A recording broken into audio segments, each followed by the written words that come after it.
I'm Sheila Morse. I originally came from Brooklyn, New York. I was interested in civil rights.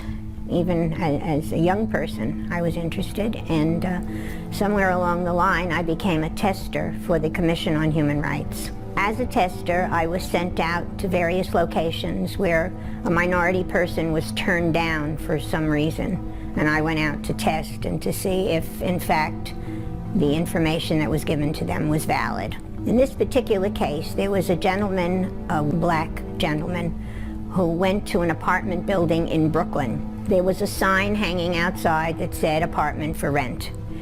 He went in and he went to see the superintendent of the building. The black gentleman was turned down. He was told specifically the apartment was rented. Even though the sign was still hanging outside the building, the superintendent said, "Oh, I guess I forgot to take it in." That was that.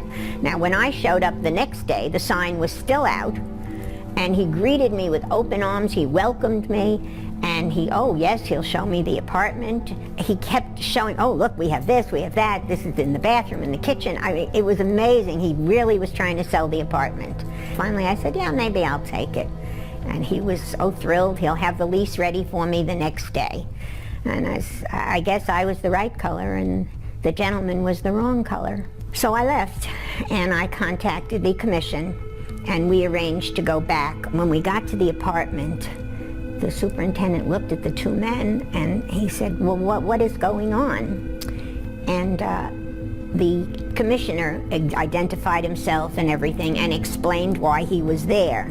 And the superintendent said, "Well, I'm very sorry, but I'm just doing what my boss told me to do. I am not to rent to black people." We didn't know who his boss was. And the commissioner said, "Well, would you take us to your boss?" And he said yes.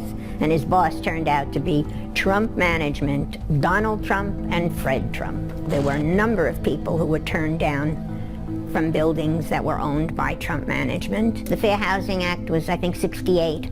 And they were just beginning to prosecute people who were breaking the law. And it was Donald Trump and Fred Trump, his father. And this was their business.